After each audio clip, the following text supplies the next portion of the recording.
KPK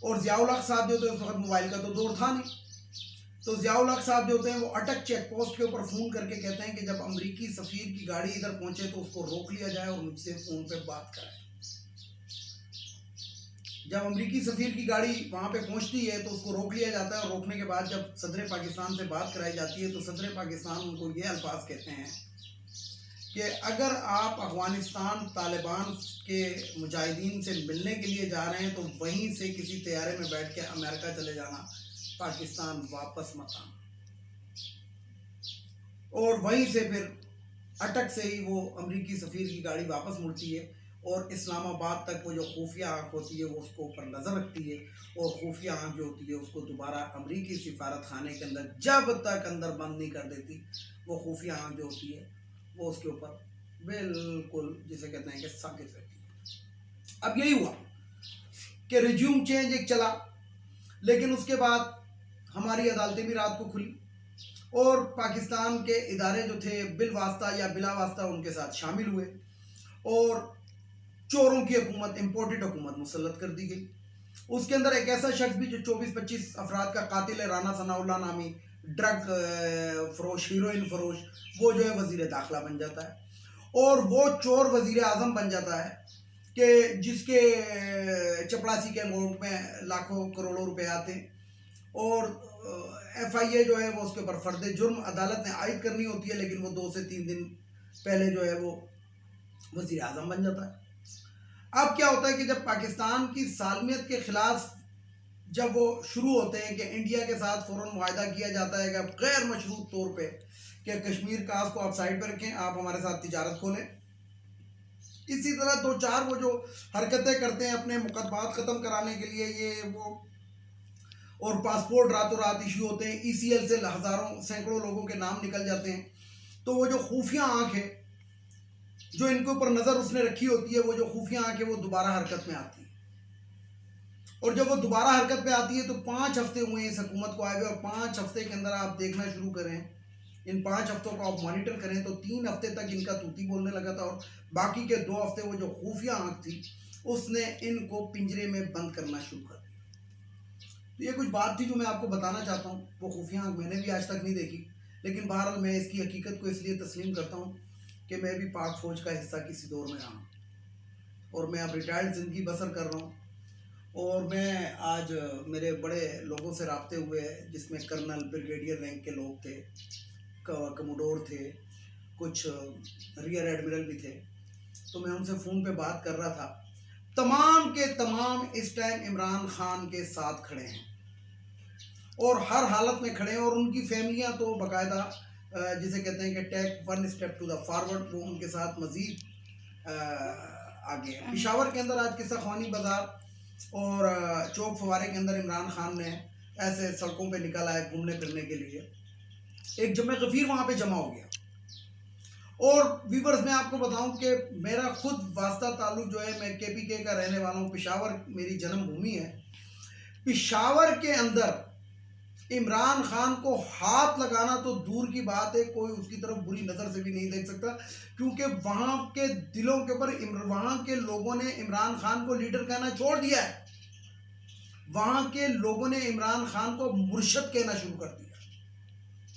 اچھا، جو لوگ کہتے تھے کہاں ہے نیا پاکستان، تو وہ دیکھیں یہ ہے نیا پاکستان، دس از کال نیو پاکستان،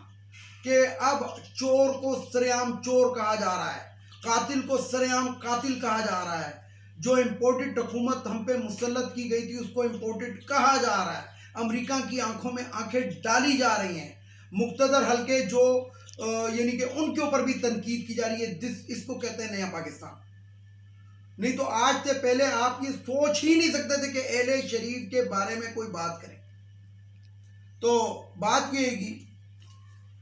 کہ اب آتے ہیں ذرا لانگ مارچ کی جانب، تو لانگ مارچ 25 تاریخ کو میں پھر اپنی خبر پہ قائم ہوں کہ اس کی شاید نوبت نہ آئے، کیونکہ خفیہ آنکھ جو ہے وہ پوری طرح بیدار ہے، اور اس نے مقتدر حلقوں کو پیغام دے دیا ہے، وہ جو خودکار نظام ہے پاکستان کے اندر، یہ خودکار نظام ہے، اور اس نظام سے کوئی انکار نہیں کر سکتا، اور آپ دیکھیں گے کہ کل سپریم کورٹ سے بھی شاید کوئی اسی بارے میں فیصلہ آ جائے کہ پرامن مارچ ہے، لیکن میں پھر یہاں پہ یہ بات کہوں گا کہ اگر یہ مارچ لانگ مارچ اٹک کراس کر گیا، اور اٹک کے بعد اگر اس نے اسلام آباد کی طرف جو ہے یہ آنا شروع ہوا، اور جب اسلام آباد کی ٹیریٹری شروع ہو گئی تو پھر یہ عمران خان کے بس میں بھی نہیں رہے گا، پھر عمران خان بھی اس کو نہیں روک سکے گا۔ اور وہ ایک ساحرہ بانو تھی شاید، جنہوں نے ایک وہ غزل گائی تھی کہ پھر راج کرے گی خلق خدا، پھر تاج اچھالے جائیں گے، تخت ہلائے جائیں گے، تو یہ اس طرف جاتے ہوئے نظر آ رہا ہے۔ مواصلت دیکھیں، سری لنکا میں بھی دو بھائیوں نے سری لنکا کو تباہ کر دیا، اور پاکستان کے اندر بھی دو گنجے تباہ کرنے کے اوپر تلے ہوئے ہیں۔ یہ کہاں کی جمہوریت ہے کہ جناب انہی کی اولادیں جو ہیں وہ بنے؟ میں یہاں پہ ایک بات کرتا ہوں اپنے پی ٹی آئی کے دوستوں سے، بلکہ تمام پارٹی کے دوستوں سے۔ راجہ ریاض کے بھتیجے نے اعلان کیا کہ اب میں اپنے چچا کے مقابلے میں الیکشن لڑوں گا، تو آپ کیوں لڑیں گے بھائی؟ آپ مامے لگتے ہیں، آپ کی جگہ کوئی اور نہیں لڑ سکتا، یعنی کہ سیٹ گھر میں ہی رہے؟ یہ کون سی بات ہے؟ یعنی کہ لبادہ اوڑھ کے پرانے شکاری آئے نیا لباس پہن کے، وہ والی بات ہو گئی۔ اس لیے اب پاکستان کو نیا پاکستان بننا چاہیے، اور 500% بننا چاہیے، 100% نہیں۔ اس لیے میں عمران خان صاحب سے بھی کہوں گا، اور میں تمام پارٹی کے جو جتنی بھی پارٹیاں ہیں 14-15 پاکستان کے اندر سیاسی پارٹیاں، میں ان کو کہوں گا کہ ایک خاندان میں ایک ٹکٹ جانا چاہیے۔ یہ نہیں کہ باپ، بیٹا، بہو، بیگم، نہیں، نتھنگ۔ تو پھر تو پاکستان کا پتہ لگے گا۔ میں آپ کو بتاؤں کہ قاضی حسین احمد نامی ایک شخص تھا پاکستان کے اندر، جو کسی دینی جماعت کا سربراہ بھی تھا۔ اس سے آپ حساب لگائیں کہ دین کے نام پہ ان لوگوں نے کیسے لوٹا۔ مولانا فضل الرحمان کی تو میں بات ہی نہیں کرتا، کیونکہ وہ تو دین فروش ہے، اور وہ تو مولانا ہے بھی نہیں، ڈیزل ہے۔ قاضی حسین احمد صاحب جو تھے، انہوں نے 5 یا 6 سیٹیں حاصل کی تھی قومی اسمبلی کی۔ بیٹی کو خواتین کی مخصوص نشست پہ لیا ہے، اور بیوی کو سینیٹر بنوا دیا۔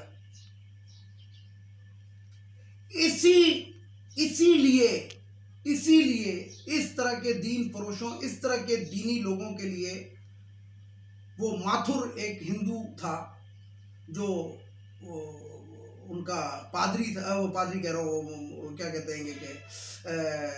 ہندوؤں کا جو پنڈت تھا، تو اس نے ایک شعر کہا تھا، اگر یہ دین ہے اس دین سے توبہ ماتھر، قتل اماموں کو کیا اور مسلمان بنے۔